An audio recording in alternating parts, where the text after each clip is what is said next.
Hello friends, good morning everyone. Welcome back to my channel biology blitz. कैसे हैं आप सभी? I hope all of you are fine and also your study is going very well. So guys, जैसा कि आप सभी देख रहे हैं, हम लोग DSSB PGT बायोलॉजी के प्रीवियस ईयर पेपर्स को सॉल्व कर रहे हैं। ठीक है, ये पेपर जो था वो 28 जून के आसपास हुआ था, 2015 का है, Tier 2, जिसके ऑलरेडी मैं 3 पार्ट्स जो है वो अपलोड कर चुकी हूँ। 40 के सेट में हम क्वेश्चंस को कर रहे हैं, तो 3 पार्ट ऑलरेडी अपलोडेड हैं। ये आज हम 4th पार्ट जो है इसका 121 से लेकर के वही 40 क्वेश्चंस तक मैं फिर से इसमें कवर करने वाली हूँ। ठीक है, फिर उसके बाद में फिर बाकी एक और पार्ट बचेगा, लास्ट 40 क्वेश्चंस का, उसको हम लोग एक और वीडियो में कवर कर लेंगे। ठीक है, so without wasting any more time let's start. आज का जो 21st क्वेश्चन है हमारा, पहला क्वेश्चन यहाँ पे देखो, कह रहा है कि the coconut and mango fruits. अगर आपने फ्रूट्स को बहुत अच्छे से पढ़ा हुआ है डिटेल में, तो डेफिनेटली आपको पता होगा कि कोकोनट और मैंगो जो है वो किस कैटेगरी में आते हैं। So they comes under the category of drupe fruits. Drupe fruits का फीचर क्या होता है कि इनका जो एंडोकार्प होता है ना, फ्रूट के देखो तीन पार्ट होते हैं। सबसे बाहर क्या होता है? एपिकार्प, फिर मीजोकार्प होता है, एंड देन एंडोकार्प होता है। तो इसका जो ड्रूप की कैटेगरी में आने के लिए इसका फीचर क्या होना चाहिए? एंडोकार्प जो है वो कैसा होना चाहिए? स्टोनी एंड हार्ड होना चाहिए। ठीक है, तो आप अगर रिकॉल करने की कोशिश करो तो मैंगो अगर आपने काटा है तो मैंगो का ऊपर वाला जो ग्रीन कलर का जो छिलका होता है वो एपिकार्प है, और इसका मीजोकार्प क्या होता है? यही कैसा है? ये एडिबल होता है। मीजोकार्प क्या है? इसका एडिबल है मैंगो के केस में। ठीक है, ये मैंगो का लिख रही हूँ मैं इस साइड में, और इस साइड में उसका लिखूंगी, और इधर हम लोग कोकोनट का लिख देते हैं और इधर मैंगो का लिख देते हैं। एपिकार्प जो है वो ही ग्रीन कलर का होता है, वो छिलका आप निकाल देते हो, पकने पे येलो हो जाता है। और मीजोकार्प जो है वो फ्लैशी और जूसी होता है। ठीक है, मैंगो का वही हम खाते हैं, और बाकी अंदर जो सीड निकलता है वो क्या होता है? एंडोकार्प, जो कि कैसा है? स्टोनी और हार्ड है।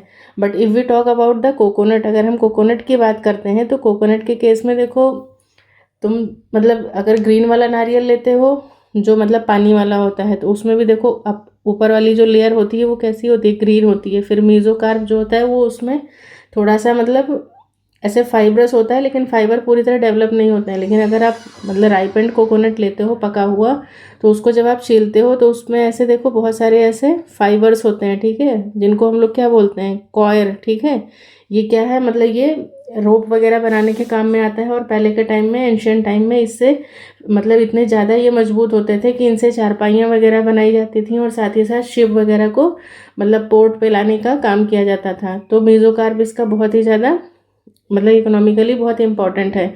फिर आता है एंडोकार्प, जो हार्ड वाला होता है, जिसको हम लोग ऐसे पटक के फोड़ते हैं ना पूजा वगैरह में, या वैसे भी तुमने खाया होगा। तो इसका भी एंडोकार्प कैसा होता है? वही अगेन सेम स्टोनी होता है और साथ ही साथ हार्ड होता है। अब सोच रहे होगे कि कोकोनट में फिर खाने वाला कहाँ बचा? तो फिर जो सारी चीज़ें आ जाती हैं वो फिर अंदर में। ठीक है, ये एपिकार्प हो गया, फिर ये ऐसे फाइब्रस वाला जो होता है ये इसका मीजोकार्प होता है, जो कि बहुत सारा लगा होता है। फिर एकदम कलर थोड़ा सा चेंज कर देती हूँ, फिर एकदम सबसे अंदर में जो रहता है ना, ब्राउन कलर का, एक्चुअली मुझे ब्राउन कलर यूज़ करना चाहिए था।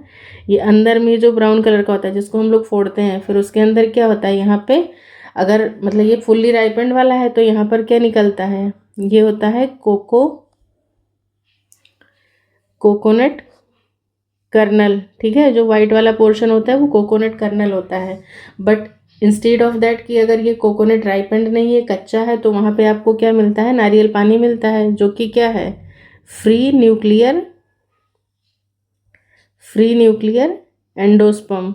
ठीक है, तो नारियल के केस में ये दोनों चीज़ें हैं। अगर ग्रीन है तो आप क्या यूज़ कर रहे हो? उसका फ्री न्यूक्लियर एंडोस्पर्म यूज़ कर रहे हो, और अगर वो राइपेंड है प्रॉपरली तो उसमें से आपको क्या मिलता है? जो वाइट कलर की गरी बोलते हैं ना, गरी, या फिर कुछ भी, बहुत सारी जगहों पे अलग अलग नाम से उसको डिनोट करते हैं। तो जो वाइट कलर का होता है वो वाइट कर्नल जो है वही क्या होता है? एडिबल पार्ट होता है राइपेंड के केस में। और जब कच्चा रहेगा तो नारियल पानी होता है, जो कि क्या होता है? Free nuclear endosperm. और ये वाला कैसा रहता है? ये सेलुलर एंडोस्पर्म होता है। ठीक है, क्योंकि यहाँ पे सेल्स का फॉर्मेशन हो जाता है, तो ये कहलाता है सेलुलर एंडोस्पर्म कहलाता है। ठीक है, सो आई होप कि ये चीज़ें आपको यहाँ पे क्लियर हुई। अबाउट द ड्रूप फ्रूट्स, ठीक है। ड्रूप की कैटेगरी में क्यों रखा गया कोकोनट और मैंगो का, दोनों का देखो एंडोकार्प के बेसिस पे ही नाम रखा गया है, ठीक है। एंडोकार्प दोनों का स्टोनी एंड हार्ड है, बाकी जो भी चीज़ें थी इससे रिलेटेड वो मैंने आपको यहाँ पे एक्सप्लेन किया है। अब बात करते हैं यहाँ पे जो ये बाकी ऑप्शंस है ना, इनको भी एक बार थोड़ा सा देख लेते हैं, बिकॉज मेरे अकॉर्डिंग फ्रूट्स से रिलेटेड क्वेश्चन हर एग्जाम में आते ही आते हैं।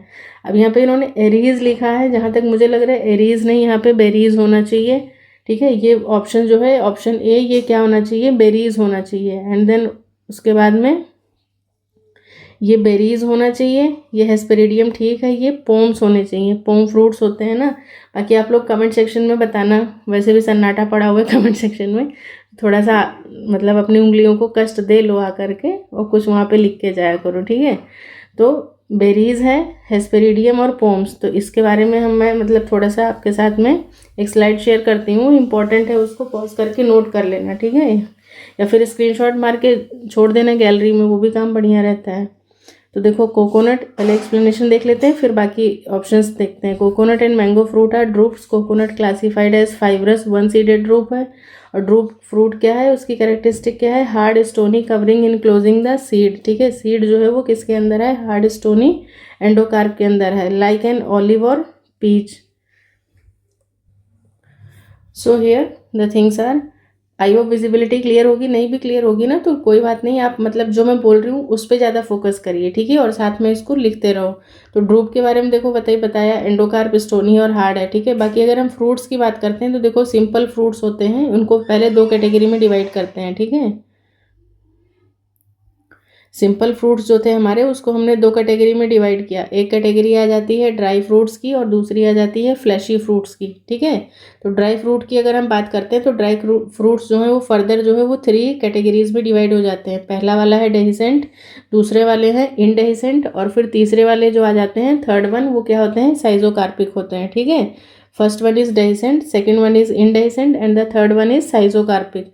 अब देखो डेहिसेंट की अगर मैं बात करती हूँ तो डेहिसेंट मतलब फ्रूट्स की कैटेगरी में कौन कौन से आ जाते हैं, पॉड, जो मतलब पॉड में लगते हैं, जैसे पी हो गया, कजानस कजान वगैरह हो गया, ऐसी सारी चीज़ें जो पॉड मतलब कि फली के रूप में लगती हैं, ठीक है, ये हो जाएंगे। फिर फॉलिकल, फॉलिकल की अगर मतलब बात करें तो फॉलिकल का एग्जांपल आ जाएगा डेल्फिनियम। सिलिक्वा, सिलिक्वा में क्या आ जाएगा आपका, मस्टर्ड आ जाएगा। सिलिकुला, अक्सर ये सिलिक्वा और सिलिकुला में बहुत ज़्यादा मतलब लोगों को कन्फ्यूज़न होता है, तो ये चीज़ ध्यान रखना, सिलिक्वा जो है वो ब्रासिकेसी का ही है, और सिलिकुला जो कि आइबरिस अमारा, कैंडी डफ्ट, चांदनी जिसको बोलते हैं ना, वो भी किसका है, इसी का ही है, ब्रासिकेसी का ही है, तो ये हो जाएगा आइबरिस। और कैप्सूल की बात करते हैं तो कॉटन वगैरह आ जाएगा, ठीक है। इसमें कैसे हैं, डेहिसेंट फ्रूट्स आता है। उसके बाद में बात करते हैं इनडेहिसेंट की, जो मतलब नहीं फटते हैं, ठीक है, तो उसमें आ जाएगा आपका सिप्सेला या कैप्सिला, जो भी आप पढ़ते हो इसको। मैरीगोल्ड आ जाएगा कैरियोप्सिस में, मतलब जो सिंगल सीडेड हो जाते हैं कैरियोप्सिस, तो इसमें आ जाएगा आपका एग्जाम्पल मेज और वीट, ठीक है। कभी देखा है मेज को फटते हुए या वीट को फटते हुए, सीड एज इट इज़ है ना, वो ग्रेन एज इट इज़ ही रहता है। फिर आ जाता है एकीन, एकीन का एग्जाम्पल आ जाएगा आपका मिराबिलिस। समारा आ जाता है जिसको होलियोप्टेलिया बोलते हैं, इसका एग्जाम्पल है। और नट की बात करते हैं तो लीची आ जाएगी। उसके बाद में साइजोकार्पिक की बात करते हैं तो साइजोकार्पिक में जो सबसे पहला, ये बहुत ही ज़्यादा इंपॉर्टेंट है, मैंने इसको कई सारे एग्जाम्स में मतलब इसका PYQ देखा हुआ है, तो लोमेंटम आ जाता है। लोमेंटम जो है वो किस में आ जाएगा, इमली में आ जाएगा, अकेशिया में आ जाएगा, ठीक है। और साथ ही साथ लोमेंटम का एग्जाम्पल वो भी है, ग्राउंडनट भी इसी में आता है, ठीक है। देन उसके बाद में बात करते हैं क्रीमोकार्प। क्रीमोकार्प में आपका एग्जाम्पल जो है वो आ जाता है आपका कोरिएंडर, ठीक है, धनिया। ये इसी का मतलब धनिया जो फैमिली है, कौन सी फैमिली से है, एपिएसी से है ना। पहले नाम क्या था, अम्बलीफेरी था, अब एपिएसी हो गया है, तो उसका ये मतलब स्पेशल फीचर है उस फैमिली का, क्रीमोकार्प। तो कैसा है वो, क्रीमोकार्प का एग्जाम्पल कोरिएंडर आ जाएगा। देन आ जाता है आपका डबल समारा, डबल समारा का एग्जाम्पल है एसर, ठीक है, ACER। और फिर उसके बाद में रेगमा, रेगमा की बात करते हैं तो उसमें आ जाएगा आपका रिसिनस कम्युनिस वगैरह, ठीक है। तो ये सारे कैसे आ जाते हैं, ड्राई फ्रूट्स की कैटेगरी में, उसमें भी डेहिसेंट, इनडेहिसेंट और साइजोकार्पिक हुआ। देन आफ्टर दैट अब हमारा जो बच रहा था वो क्या था, फ्लैशी फ्रूट्स बच रहे थे, ठीक है। फ्लैशी फ्रूट्स की बात करें तो इसमें भी बहुत सारी कैटेगरीज आ जाती हैं। जैसे देखो ड्रूप, सबसे पहले तो हमारा ड्रूप ही आ जाएगा, जिसमें मैंगो, कोकोनट हो जाएगा। बेरी या बेरीज की बात करते हैं तो वहाँ पे आपका टोमेटो हो गया, ब्रिंजल वगैरह, ये सब बेरीज में आ जाएंगे। फिर पीपो, पीपो जो है उसपे कुकुरबिट्स के जितने भी सारे हैं वो सारे पीपो में आ जाएंगे। फिर पोम फ्रूट्स की अगर मैं बात करूँ तो पोम फ्रूट्स में आ जाएंगे आपके पियर, एप्पल वगैरह हो जाते हैं।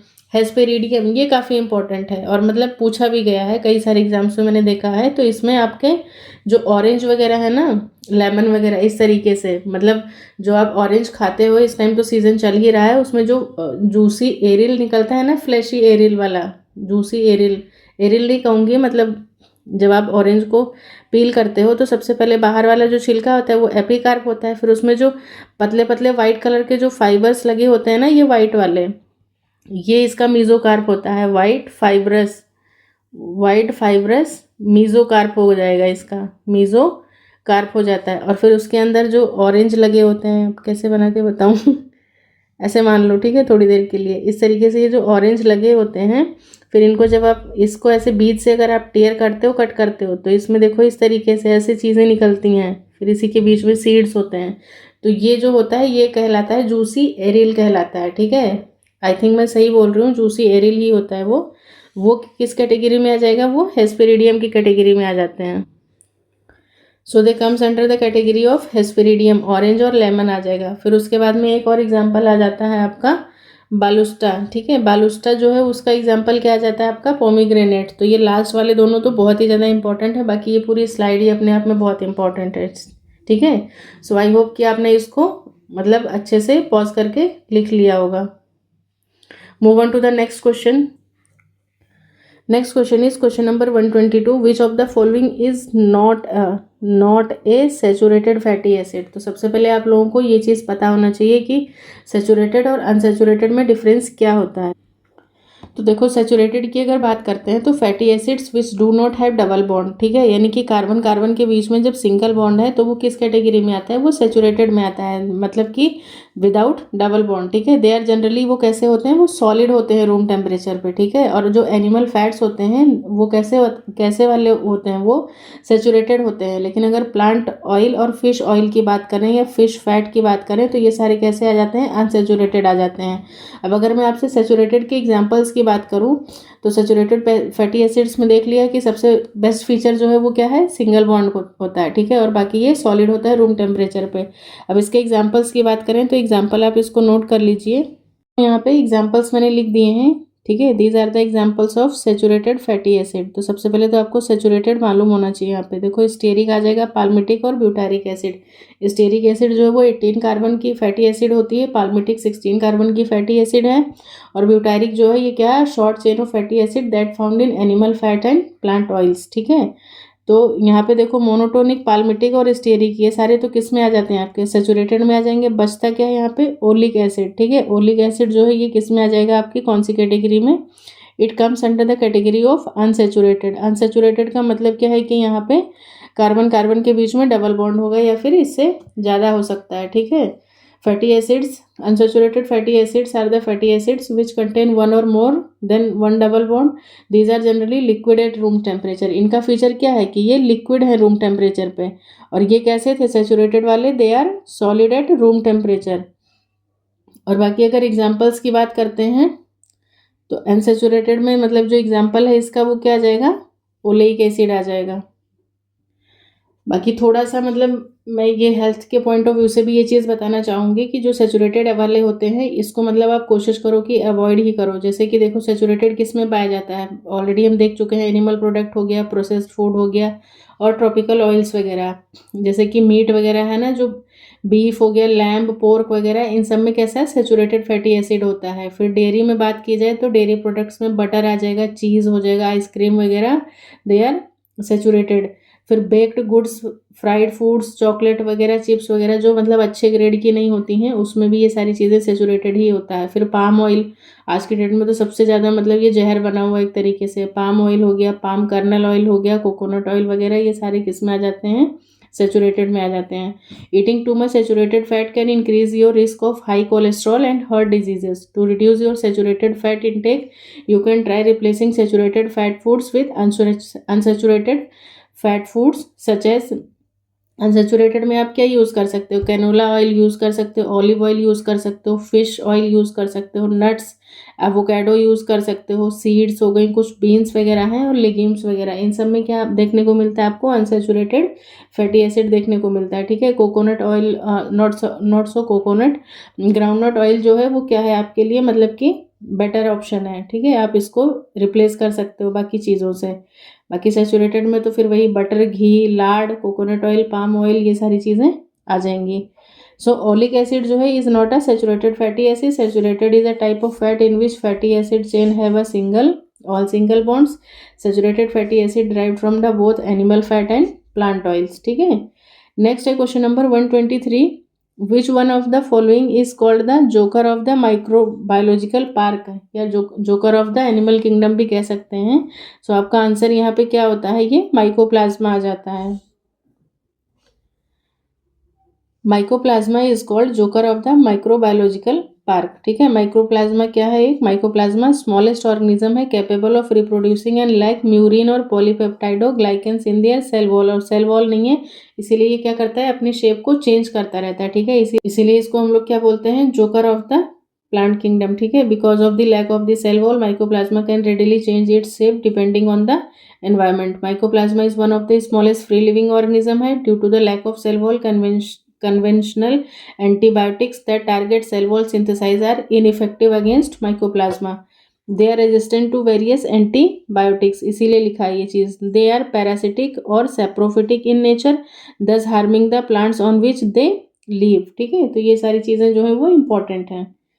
नेक्स्ट क्वेश्चन नंबर 124 कह रहा है कि when a grape is placed in concentrated sugar solution then it will show, मतलब ग्रेप यानी कि एक अंगूर है। ठीक है, एक अंगूर है, उसको आपने किस में प्लेस कर दिया है, कंसनट्रेटेड शुगर सॉल्यूशन है, मतलब जो बाहर है वो शुगर का कंटेंट जो है वो कैसा है, ज़्यादा है, और ग्रेप के अंदर का पानी है, तो पानी क्या है, मतलब सीधी सी बात है, इसमें ग्रेप्स के अंदर जो है वो क्या है, शुगर सॉल्यूशन जो है वो कम है और बाहर ज़्यादा है, तो यानी कि सीधी सी बात है, इसका पानी जो है वो बाहर निकल आएगा और ये कैसा हो जाएगा, थोड़ा सा ऐसे मतलब श्रिंक कर जाएगा। तो यानी कि प्रोसेस यहाँ पे क्या निकल के आ जाती है आपकी, प्लाज्मोलाइसिस हो जाएगा इसका। ठीक है, so option C is the right answer. When a grape is placed in concentrated solution, when it will show, then it will show plasmolysis. The outward movement of water molecule occurs due to exosmosis, होने लगेगी वहाँ पे, जिसकी वजह से पानी grep से निकल के बाहर के एनवायरमेंट में आ जाएगा, and it leads to the shrinkage of the grapes, और जिसकी वजह से जो है वो क्या है, ग्रेप्स जो है वो क्या कर जाएगा, श्रिंक कर जाएगा। Next question, question number 125, who proposed the checker board method. Checker board method जो है वो किसने प्रपोज किया था, तो ये जो आपने पुनेट स्क्वायर का नाम अगर सुना होगा तो उससे भी आपको ये चीज़ पता चल गई होगी कि रेजिनॉल्ड सी पुनेट नाम के जो साइंटिस्ट थे उन्होंने क्या किया था, इसको प्रपोज किया था। ठीक है, पुनेट नाम के साइंटिस्ट थे, पूरा नाम क्या है, रेजिनॉल्ड सी पुनेट। होता क्या है इसमें कि the checkerboard method is a visual representation used to predict the possible genotypes of offspring from a particular cross, and it is named after the British geneticist who devised this approach. ठीक है, मतलब genotype आपने देखा ही होगा यार, die hybrid cross वगैरह जब आप लोग करते हैं तो ये जो इस तरीके से मतलब बना के करते हैं, जैसे मान लो कि कोई कैरियर फीमेल है और एक नॉर्मल मेल है, अगर इनकी शादी करवा दी जाए तो फिर क्या होगा, मतलब पॉसिबल जीनोटाइप क्या है कि हाँ बच्चे जो हैं वो मतलब कौन से डिजीज होंगे, क्या नॉर्मल होंगे, तो यहाँ पे नॉर्मल फीमेल आ जाती है, नॉर्मल मेल आ जाएगा, एक जो है वो कैरियर हो जाएगी, बाकी सारे बच्चे क्या है इनके नॉर्मल है, इस तरीके से। तो ये यही चीज़ क्या है, हम लोग पुनेट स्क्वायर के मेथड से, पुनेट चेकर बोर्ड के थ्रू पता करते हैं। It is a graphical representation to indicate all possible union of gametes during fertilization and to calculate probability of all possible genotypes of offsprings in a genetic cross. ठीक है, next है question number 126। Again this question is important, not this question, ये chapter ही अपने आप में बहुत important है। ठीक है, so from here adrenal gland जो है वो कहाँ से डिराइव होती है, तो सबसे पहले तो आपको ध्यान होना चाहिए कि एड्रिनल ग्लैंड होती कहाँ पे है। तो as the name indicate, ad means above, renal means kidney. ठीक है, तो किडनी के ऊपर जो आपकी ग्लैंड लगी होती है, जैसे ये देखो, ये आपकी क्या है, किडनी है। ठीक है, डायग्राम छोड़ो, बहुत अच्छा नहीं है, बट तुम्हें काम का ये क्या है, ये देखना है। ठीक है, तो किडनी के ऊपर ये जो ग्लैंड लगी होती है इसी को क्या बोलते हैं, एड्रिनल ग्लैंड बोलते हैं। इसमें भी देखो फर्दर इसके 2 पार्ट्स होते हैं, ठीक है, मैंने और थोड़ा और डिटेल में अभी मैं तुम्हें समझाती हूँ। इसमें 2 पार्ट होते हैं, एक तो बाहर वाला पार्ट होता है, एक अंदर वाला पार्ट। जो बाहर वाला पार्ट होता है वो होता है कॉर्टेक्स पार्ट, ठीक है, और जो कॉर्टेक्स है वो कैसे कैसे ओरिजिन का होता है, वो मीजोडर्मल ओरिजिन का होता है। लेकिन जो मेडुला है, ये जो अंदर वाला पार्ट है, बाहर वाला सी, अंदर वाला एम, मेडुला जो है ये एक्टोडर्मल ओरिजिन का होता है। तो कहते हैं कि ये एक्टोमीजोडर्मल है, ठीक है। इसका ओरिजिन की अगर बात करें तो यहाँ पे तो चलो अलग अलग दिया है, वरना जनरली ये ऐसे दिया जाता है, एक्टो मीजोडर्मल इन ओरिजिन होता है, मीजोडर्मल। तो आपका आंसर यहाँ पे क्या निकल के आ जाता है, D option is the right answer. बाकी ये इंपॉर्टेंट है तो मैं थोड़ा सा इसको डिटेल में लेके जाना चाहूँगी आपके साथ। Adrenal gland is derived from both ecto and meso. Adrenal gland is divided into adrenal cortex which is derived from the mesoderm. मतलब बाहर वाला जो है वो mesodermal origin है और अंदर वाला जो मेडुला वाला पोर्शन है वो एक्टोडर्मल ओरिजिन का होता है। बाकी ये देखो एनसीईआरटी सबके पास है और एनसीईआरटी साथ लेके बैठा करो, जब मैं कुछ बोलती हूँ तो उसको साथ साथ में नोट करते रहो। देखो एड्रिनल ग्लैंड है, इसको also known as 4S gland के नाम से भी जानते हैं, ठीक है। 4S क्यों कहते हैं ये भी आपको यहाँ पे देखने को मिलेगा। बाकी एनसीईआरटी की तो लाइन टू लाइन ही बहुत ज़्यादा इंपॉर्टेंट है, देख लेते हैं। बाकी यहाँ पे कि 1 पेयर ऑफ एड्रिनल ग्लैंड होती है। 1 पेयर क्यों, हर किडनी पे एक एक, दोनों किडनी पे एक एक पेयर हो, मतलब एक एक ग्लैंड होता है। On the interior part of each kidney the gland is composed of 2 types of tissues. जो बीच वाले टिश्यूज हैं what they call adrenal medulla, और बाहर वाले जो हैं वो क्या है, कॉर्टेक्स है। मतलब अगर आप पढ़ोगे तो कॉर्टेक्स फिर मेडुला ऐसे पढ़ना। अब देखो यहाँ से एक एडिशंस डिजीज आपका आपने नाम सुना हुआ था इससे पहले, सुना ही होगा एडिशंस डिजीज, वो क्या है, इसी से रिलेटेड है। तो एडिसन्स डिजीज जो है वो इसी से रिलेटेड है, ठीक है। इसमें होता क्या है, under production of hormones. Hormones जो है वो कैसे होते हैं, उनका अंडर प्रोडक्शन होता है एड्रिनल कॉर्टेक्स के हॉर्मोन्स का, मतलब बाहर वाले पोर्शन का, जिसकी वजह से कार्ब मेटाबॉलिज्म जो है वो स्लो हो जाता है और अक्यूट वीकनेस एंड फटीग होने लगती है। तो एक क्वेश्चन तो यहाँ से ये निकल के आ गया, ठीक है, एडिशन डिजीज। अब उसके बाद देखो ये आपको मतलब काफ़ी अच्छे से दिख रहा होगा, ये क्या है, हमारी किडनी है, ठीक है। किडनी के ऊपर ये मैंने बताया था कि ये क्या लगा हुआ है, हमारा एड्रिनल ग्लैंड, ठीक है। अब एड्रिनल ग्लैंड को थोड़ा सा और डिटेल में अगर हम देखते हैं तो इसका जब आपने टीएस कट किया है तो इसमें देखो सबसे पहले जो बाहर वाला पोर्शन है एड्रिनल कॉर्टेक्स वाला, जो कॉर्टेक्स वाला पोर्शन है, आई होप विजिबिलिटी क्लियर होगी। कॉर्टेक्स जो है ये कैसा है, मेसोडर्मल इन ओरिजिन है और ये फर्दर जो है ये 3 लेयर्स का होता है, ठीक है। जो कॉर्टेक्स है इसमें फर्दर 3 लेयर्स होती हैं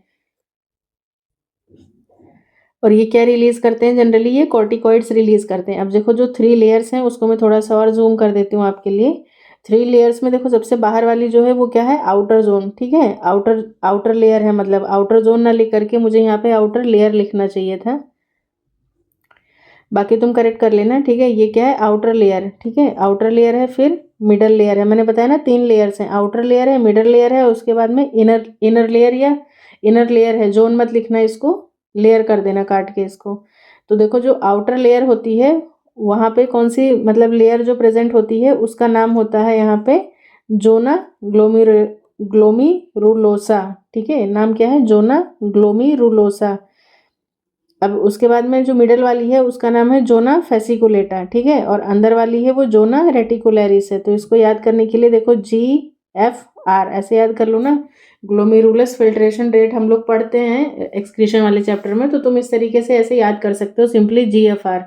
तो जी से जोना ग्लोमेरुलोसा हो गया, फिर फेसिकुलेटा आ जाएगा, देन रेटिकुलरिस आ जाएगा। अब जो ग्लोमेरुलोसा है वो क्या सिक्रेट करती है, तो ऑलरेडी बता चुकी हूँ कि ये कॉर्टिकॉइड्स रिलीज करते हैं। उसमें भी देखो अलग अलग तरीके के हैं, जैसे कि जो ग्लोमेरुलोसा है वो क्या क्या रिलीज कर रहा है, वो मिनरेलोकॉर्टिकॉइड रिलीज कर रहा है, ठीक है। उससे क्या है, एल्डोस्टेरोन हार्मोन रिलीज होता है, जो कि एल्डोस्टेरोन का काम क्या होता है कि जो हमारा DCT होता है, PCT DCT लूप ऑफ, मतलब आपने अगर अच्छे से नेफ्रॉन का स्ट्रक्चर पढ़ा है तो आपको पता होगा।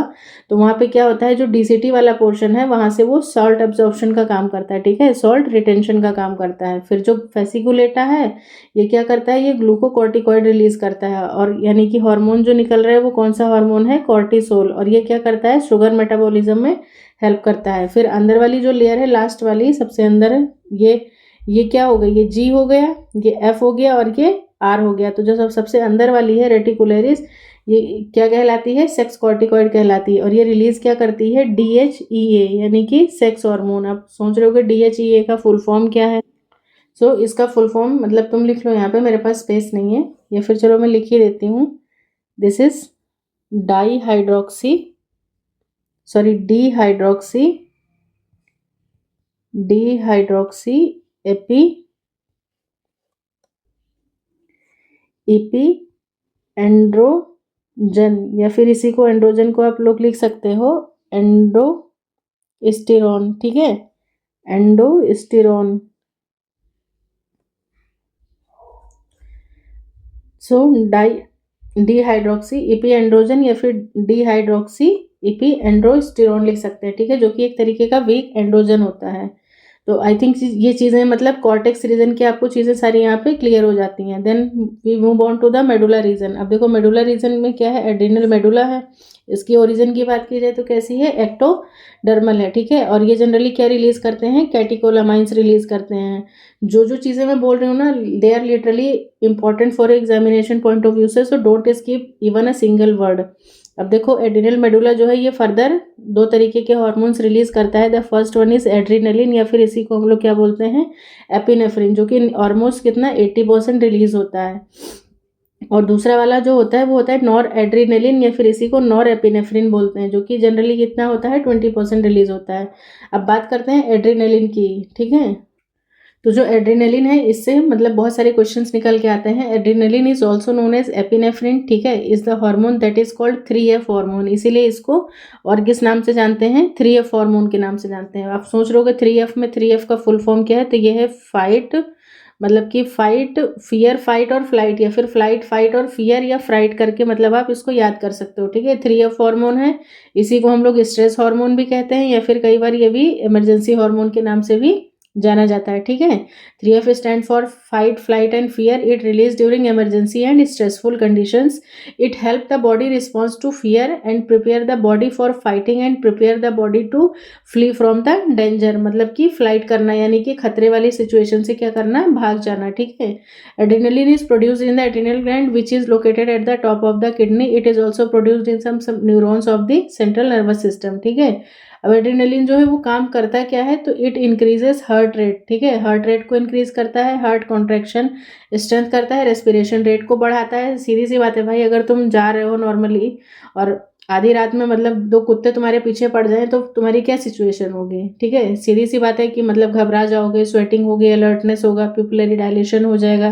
ठीक है, and it stimulate the breakdown of glycogen, glycogen के ब्रेकडाउन को प्रमोट करता है, विच इंक्रीजेज ब्लड ग्लूकोज कंसंट्रेशन, और साथ ही साथ क्या करेगा, ब्लड ग्लूकोज कंसंट्रेशन को बढ़ा देता है।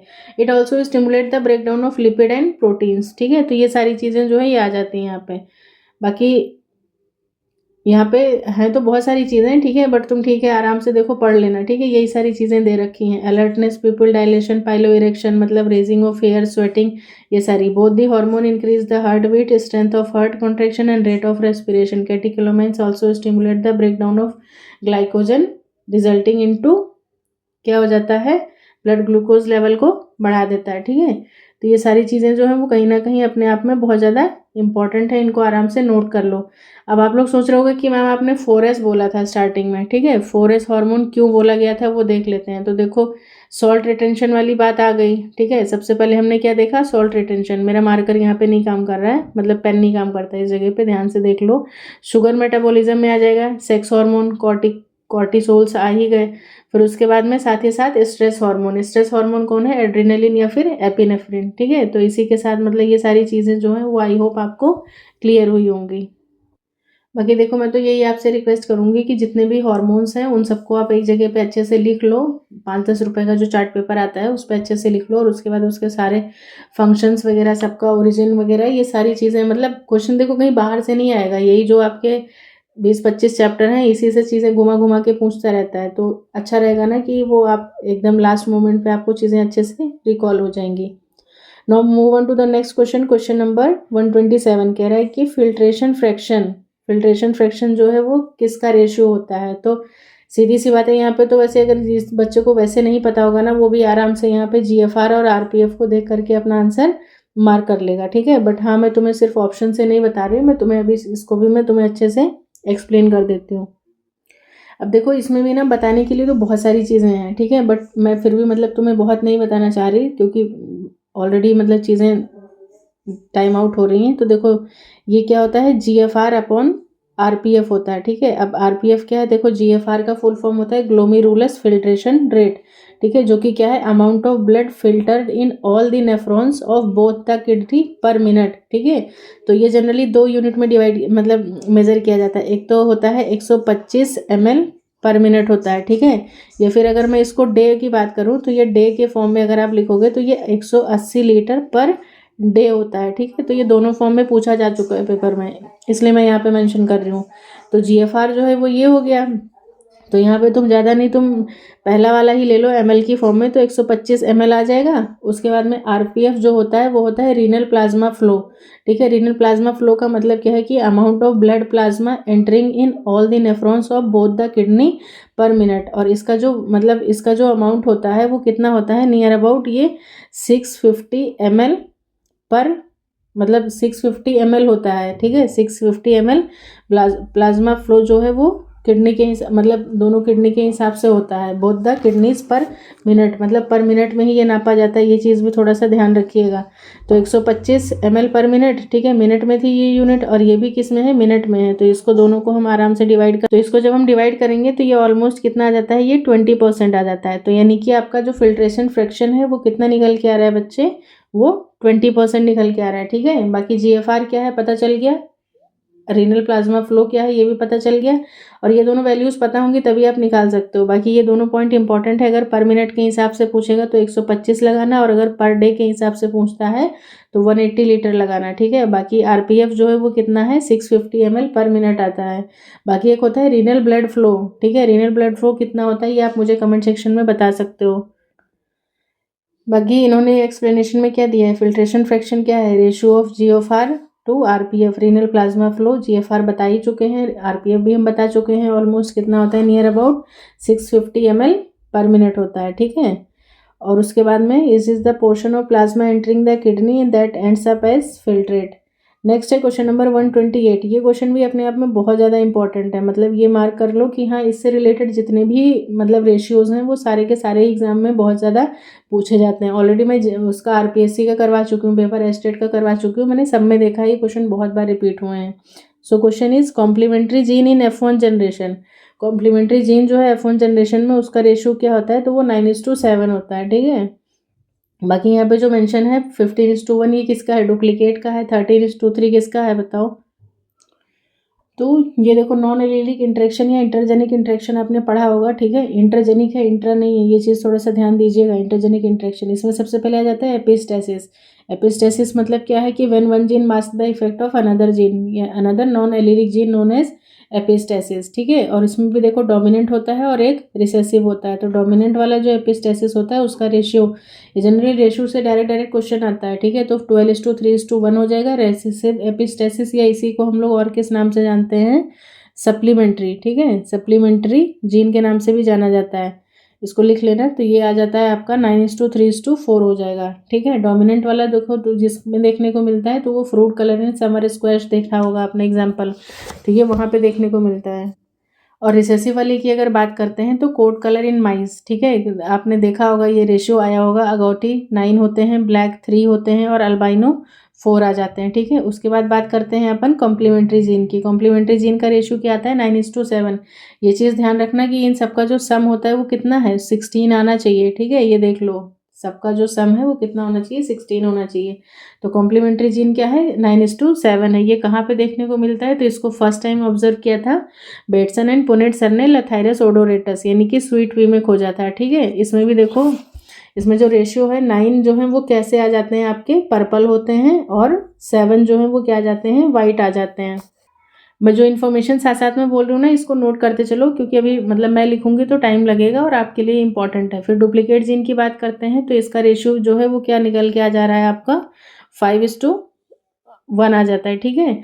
और ये ऑब्जर्व किया था शोल सर ने, SHULL, ठीक है, इन फ्रूट शेप कैप्सूल में, यानी कि कैप्सेला में, शेफर्ड पर जिसके नाम मतलब जिसको कहते हैं, उसमें ऑब्जर्व किया गया था, ठीक है। फैमिली किसको, ब्रासिकेसी फैमिली को बिलोंग करता है। इसमें देखो जो 15 थे वो कैसे थे, ट्राइंगुलर शेप के थे, और एक जो था वो क्या था, ओवल था, इसीलिए 15:1 आ जाता है इसका। फिर अगला वाला है, ये है पॉलीमेरिक जीन, इसका रेशियो है 9:6:1। ये किस में खोजा गया था, इसी को और किस नाम से जानते हैं, म्यूचुअली सप्लीमेंट्री जीन के नाम से भी जाना जाता है। इसमें ये पेरिकार्प को कलर जो है, मतलब व्हीट का जो आउटर कवरिंग होती है उसमें खोजा गया था। इसमें देखो 9 जो आए थे वो थे डीप रेड, 6 जो थे वो लाइट रेड कलर के थे, और एक जो था वो कलरलेस था, ठीक है। फिर लास्ट वाला आता है आपका इनहिबिटरी जीन, जिसका रेशियो है 13:3। ये किस में खोजा गया था, ये राइस लीफ पिगमेंटेशन में खोजा गया था। इसमें जो 13 थे, मतलब 13 वाले हैं, वो कैसे हैं, डोमिनेंट फॉर्म में आ जाते हैं, यानी कि आई और पी, ठीक है। और बाकी जो इसमें 3 निकल के आते हैं वो कैसे होते हैं, मतलब कैपिटल आई पी, मतलब, या फिर ये मान लो ये कंडीशन भी अगर है तो भी ये क्या है, कैसा हो जाएगा, ये राइस का लीफ पिगमेंटेशन, मतलब नॉर्मल लीफ कलर आ जाएगा, ठीक है। इनहिबिटरी जीन है इसमें, तो डोमिनेंट फॉर्म में ये 13 के फॉर्म में आता है, और ये रिसेसिव वाला जो फॉर्म होता है ये कैसे होते हैं, 3 होते हैं। तो ये किसका आ जाता है, आपका इनहिबिटरी जीन का आ जाता है। और ये सारे के सारे जो हैं वो क्या है, बहुत ज़्यादा इंपॉर्टेंट हैं। बाकी इन्होंने एक्सप्लेनेशन में क्या दिया है, complementary gene in F1 generation give ratio 9:7। The first generation has all purple flowers, CCPP. When a purple flower is self fertilized, it gives the 9 purple flower and 7 white flower, जो कि already मैं आपको बता चुकी हूँ, ठीक है। Making the ratio 9:7। Complementary gene that interact to produce only 1 phenotypic trait, छोड़ो उसको। नेक्स्ट क्वेश्चन है क्वेश्चन नंबर 129। ये है the enzyme necessary for HSK pathway. HSK pathway मतलब कि हैचन स्लैग पाथवे की बात की जा रही है यहाँ पे। तो यहाँ पे जो एंजाइम यूज होता है वो होता है RUBP कार्बोक्सिलेज। एक्सप्लेन करते हैं इसको भी, लेकिन बहुत ज़्यादा टाइम हो रहा है, ठीक है, इसीलिए इसको हम फिर और कभी देखेंगे। The enzyme necessary for Hatch-and-Slack pathway is RUBP carboxylase. HSK pathway is known as C4 pathway in the C4 plants because carbon dioxide fixation is done in this pathway. Primary acceptor CO2, the primary CO2 acceptor क्या होता है, 3 carbon molecule का होता है PEP, ठीक है, C4 के case में, and is present in the mesophyll cell. Next question number 130 है the product of Hill reaction. Hill reaction का जो प्रोडक्ट है वो क्या है, तो ATP भी बनता है, NADPH2 भी बनता है, ऑक्सीजन, तो यानी कि D option is the correct answer, all of the above हो जाएगा। The product of Hill reaction ये सारी चीज़ें बनती हैं, ठीक है। हिल रिएक्शन या light reaction takes place in the thylakoids या ग्रेना में होता है। The reaction was first observe by Robert Hill नाम के साइंटिस्ट थे, जिन्होंने कब खोजा था, 1937 में खोजा था।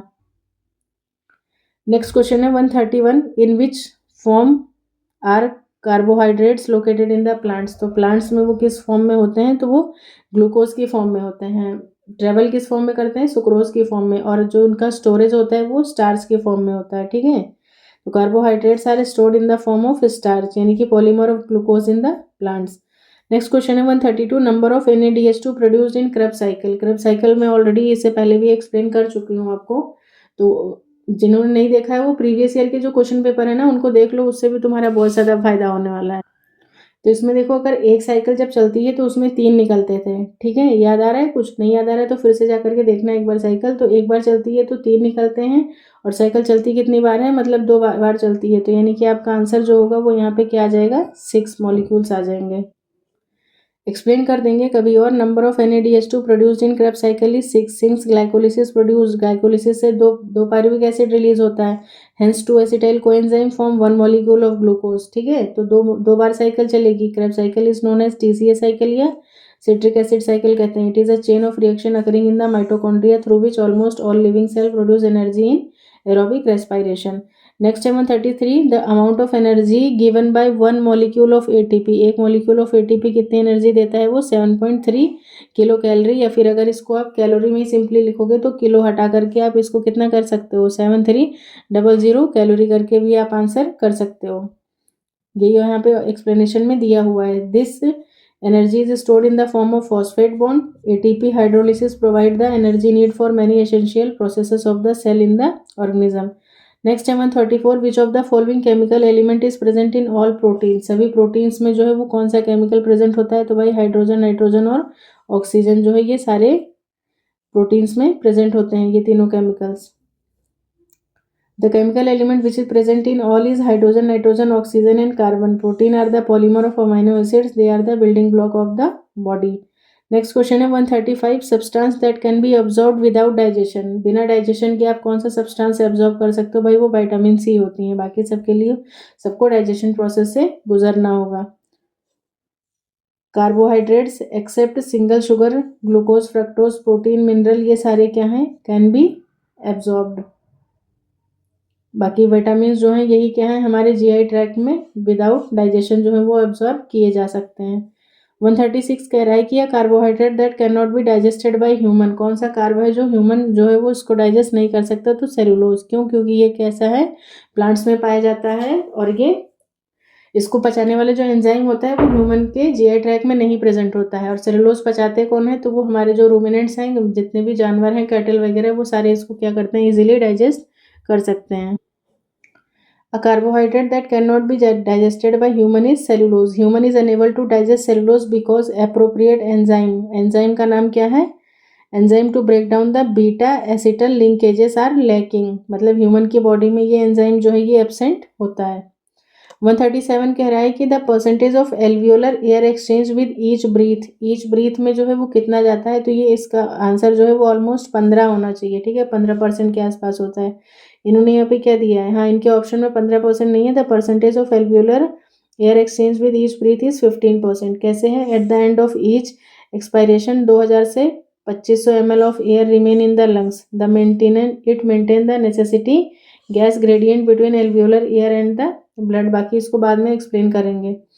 138 है haemoglobin is found in dissolve in the plasma. वैसे हीमोग्लोबिन किस में रहता है? आरबीसी में रहता है ना, लेकिन प्लाज्मा में किस में रहता है? तो वो आपका आंसर क्या हो जाएगा?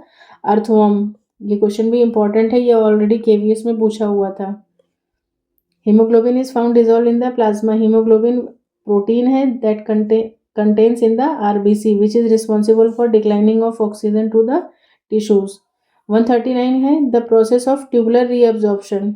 ठीक है, tubular secretion, tubular reabsorption from the nephron में भी। तो कैसा होगा? रीअब्जॉर्ब कर रहा है वो, तो यानी कि वो पैसिव होगा और साथ ही साथ इन्वॉल्व करेगा वो कैरियर मॉलिक्यूल्स को। तो ऑप्शन डी जो है ये आपका क्या हो जाएगा? करेक्ट आंसर हो जाएगा। The process of tubular reabsorption from the nephron may be active or involve carrier molecules. Tubular reabsorption in the nephron can be passive, whereas substance move along their concentration gradient without energy expenditure. Passive है तभी without energy expenditure चीज़ें जा रही हैं, and it involves carrier molecule that facilitate the transport of specific substances across the tubular epithelium. This process can also include active transport requiring energy to move molecule against their concentration gradient. Next question है question number 140। कह रहे कि cutaneous receptive fields are smallest in. तो वो smallest कहाँ पे होंगी? यहाँ पे ऑप्शन जो है वो फिंगर टिप्स होगा। ठीक है, क्यूटेनियस रिसेप्टिव फील्ड्स जो है वो स्मॉलेस्ट हैं फिंगर टिप्स पे। Cutaneous receptive fields are smallest in case of finger tips, lips and tongue. ठीक है, तो ये इंपॉर्टेंट है, इसको नोट कर लेना फिंगर टिप्स के साथ में। In somatosensory system receptive fields are the region of the skin और द इंटरनल ऑर्गन्स। नेक्स्ट है 141 question, the storage form of thyroid hormone. ठीक है, थायराइड हार्मोन भी अच्छे से है, थायराइड ग्लैंड अगर आप अच्छे से पढ़ रहे हो डिटेल में तो बहुत ज़्यादा इंपॉर्टेंट है ये भी। मतलब देख लो कि एंडोक्राइन वाले से 2 क्वेश्चन आपको देखने को मिल गए। तो यहाँ पे जो रिलीज होता है वो क्या होता है? थायरोग्लोबुलिन होता है। ठीक है, स्टोरेज फॉर्म जो है थायराइड हार्मोन का वो किस फॉर्म में है? वो थायरोग्लोबुलिन की फॉर्म में है। Thyroglobulin is a protein made by the thyroid gland. It make the hormone triiodothyronine T3 और थायरोक्सिन यानी कि T3 T4 का फॉर्मेशन करता है। Both help to control the metabolism and growth. Next है 142। कह रहा है कि the from which natural substance was the auxin isolated first time. मतलब फर्स्ट टाइम जो है ऑक्सिन वो कौन से नेचुरल सब्सटेंस से आइसोलेट किया गया था? तो वो ह्यूमन का यूरिन था। ठीक है, तो डच बॉटनिस्ट थे Frits W Went first discovered auxin in the tip of the oat coleoptile in gelatin block. Auxin क्या है? बाकी ये सारी चीज़ें तो तुम्हें पता ही है। ठीक है, it helps in the promote the vertical growth and inhibit the lateral growth of the plant, that is apical dominance को ये प्रमोट करता है। और पहली बार किस में खोजा गया था? ह्यूमन यूरिन में खोजा गया था।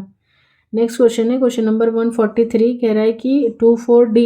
ठीक है, 24D जो है 24D यानी कि डाइक्लोरोफिनॉक्सी एसिटिक एसिड, इसका फुल फॉर्म भी कई बार पूछ लेता है। इज़ यूज टू डिस्ट्रॉय, तो ये भाई सीधी सी बात है, डाइकॉट की जो वीड्स होती हैं उसी के लिए हम लोग यूज़ करते हैं। और ये क्या है, नेचुरल ऑक्सीजन है या फिर सिंथेटिक है, तो it comes under the category of synthetic oxygen में आ जाता है। नेचुरल में तो IAA और IBB होता है, ठीक है, इंडोल एसिटिक एसिड और इंडोल ब्यूटारिक एसिड आ जाएगा। नेक्स्ट क्वेश्चन है 144, 2,4-D सिंथेटिक ऑक्सीजन है which is a type of plant hormone that is absorbed by the leaves of the plant. 144 है collectively the external genital organ of the female are known as, तो female का जो external genital organ है उसको हम लोग क्या बोलते हैं, तो वो कहलाता है वुल्वा, ठीक है। और बाकी जो सारे दे रखे हैं ये क्या है, उसके पार्ट्स दे रखे हैं। बाकी ये सारे इसके पार्ट्स हैं, देखो अगर तुम थोड़ा सा देखना चाहो तो कुछ मतलब इस तरीके से होते हैं चीज़ें। ये पहले ये क्या होता है, इसका आउटर लिप होता है, ठीक है, जो आउटर लिप है वो क्या कहलाता है, लेबिया मेजोरा कहलाएगा, ठीक है, ये लेबिया मेजोरा है, मेजोरा आ जाएगा, लिखते रहो। फिर ये जो इनर लिप हो जाता है, इनर लिप यहाँ पे फिर ज्वाइन करके इस तरीके से एक ऐसे स्ट्रक्चर बनाता है, ये स्ट्रक्चर क्या कहलाता है, क्लाइटोरिस हो जाता है ये, और ये लेबिया माइनोरा हो जाएगा, मतलब माइनोरा है। उसके बाद में यहाँ पे ऊपर कुछ एडिपोज टिश्यू के मतलब फैटी एडिपोज टिश्यूज प्रेजेंट होते हैं, और यहीं पे मोन्स प्यूबिस होता है जो कि प्यूबिक हेयर के लिए रिस्पॉन्सिबल होता है। उसके बाद में यहाँ पे फिर आ जाता है ये एक ओपनिंग जो होती है ये मतलब वजाइनल ओपनिंग है, इसके किनारे किनारे बर्थोलिन ग्लैंड्स लगी होती हैं, और इसी के मतलब जैसे हमारे में फीमेल्स में बर्थोलिन ग्लैंड्स होती हैं, मेल में कॉपर्स ग्लैंड होती है, और ये वजाइनल मतलब यूरिथ्रल ओपनिंग होती है। तो ये सारी चीज़ें हैं, मतलब थोड़ा सा देख लेना तुम। तो collectively the external genital organ of the female को क्या बोलते हैं, वुल्वा बोलते हैं। कंपोनेंट्स क्या हैं उसमें, मोन्स प्यूबिस आ जाएगा, फिर उसके बाद में क्लाइटोरिस आ जाता है, labia majora, labia minora, vestibular bulbs होते हैं, वुल्वा वेस्टिब्यूल होता है, बर्थोलिन ग्लैंड्स होती हैं, स्किनीज ग्लैंड ऑफ स्किनीज भी होती हैं या स्किनीज ग्लैंड कहते हैं, यूरिथ्रल ओपनिंग होती है और एक वेजाइनल ओपनिंग होती है। तो ये सारी चीज़ें हैं एक फीमेल जेनिटल ऑर्गन में। नेक्स्ट है question number 145, as compared with the sperm the egg contain more, तो एग में क्या होता है भाई, मोर साइटोप्लाज्म होता है, ठीक है, साइटोप्लाज्मिक इनहेरिटेंस तो पढ़ा ही होगा तुमने, तो इसमें कुछ बताने वाला खास है नहीं। The abundance of cytoplasm in the egg provide the necessary required nutrients and cellular machinery for the development of the embryo after fertilization। 146 है study of ageing, study of ageing को हम लोग क्या बोलते हैं, जेरोंटोलॉजी बोलते हैं। Science of gerontology has evolved as longevity has improved। The father of gerontology is, जो मतलब इसके फादर हैं उनका नाम क्या है, कोरेंचेवेस्की। और बाकी ये जो एजियोलॉजी दे रहा है ये मतलब कुछ स्किन से रिलेटेड होता है, ठीक है। और ये टेट्रोलॉजी दे रहा है यहाँ पे, वैसे टेट्रोलॉजी का पता नहीं लेकिन मेरे को टेरेटोलॉजी का पता है, ठीक है, टेरेटोलॉजी। आप मुझे कमेंट सेक्शन में बताना ये टेट्रोलॉजी क्या होता है। बाकी टेरेटोलॉजी जो है वो क्या, टेरेटोजेंस आपने पढ़ा होगा कि teratology is the study of the abnormal development in organism including birth defect and congenital abnormalities होती हैं। It also include the study of cause of these abnormalities and treatment options available. मतलब जब एम्ब्रियो बन रहा होता है उस time अगर फीमेल मतलब कुछ अल्कोहल वगैरह या कुछ ऐसी चीज़ें कंज्यूम करती है तो वहाँ पे कुछ टेरेटोजेंस जो है वो प्रेजेंट होते हैं, वो उसको क्या करते हैं, उन चीज़ों को रिफ्यूज़ आउट करते हैं। क्यों, क्योंकि वो बेबी के लिए हार्मफुल होते हैं।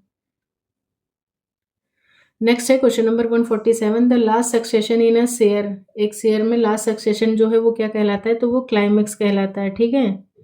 क्लाइमेक्स नहीं होगा, सिर्फ क्लाइमेक्स होगा। The last succession in a seer is climax. According to classical ecological theory, succession stops when the seer has arrived at an equilibrium or steady state with the physical and biotic environment. Ecological succession is a process by which mix of species and habitat in an area change over time. Next है question number 148 is asking about the flippers, या फिर जो pedal होते हैं fishes के वो किसके modifications होते हैं, तो वो फोरलिम के मॉडिफिकेशन होते हैं।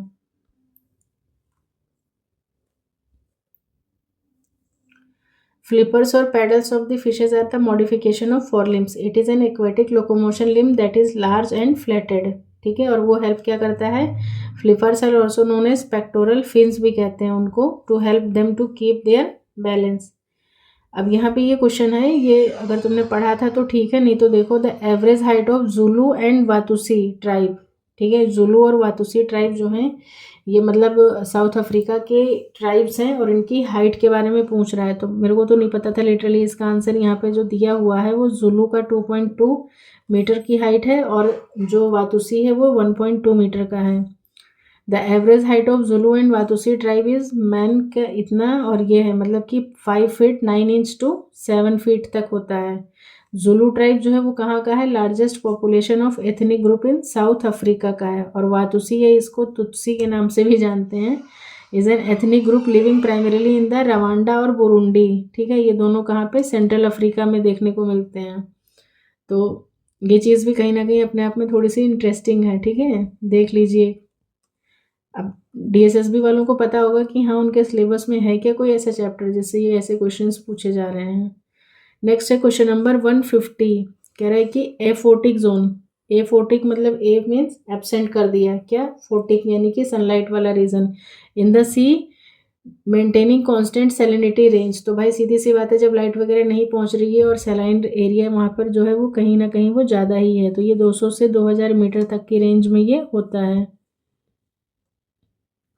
Aphotic zone in sea maintaining constant salinity range 200 से 2000 मीटर। Aphotic zone is the portion of the lake or ocean where there is little or no sunlight, as the name indicates, मैं ऑलरेडी बता चुके हैं। Aphotic zone is further divided into mesopelagic, bathyal, abyssal और hadal zones, ठीक है। Ecology जब हम पढ़ेंगे तो मैं थोड़ा सा डिटेल में आपको ये सारी चीज़ें कवर करवा दूंगी। आज सोच रहे 150 तक ही रखते हैं, ठीक है, बाकी फिर मिलते हैं आपसे नेक्स्ट क्लास में इसके रिमेनिंग क्वेश्चंस के साथ। तब तक के लिए थैंक्स फॉर वॉचिंग एवरीवन। और हाँ प्लीज़, जो चीज़ें मैं पूछा करूँ ना वीडियो में, एटलीस्ट कमेंट सेक्शन में आकर के एक बार कमेंट कर दिया करो, ठीक है। चलो फिर मिलते हैं नेक्स्ट क्लास में। Thanks for watching everyone, bye bye, take care.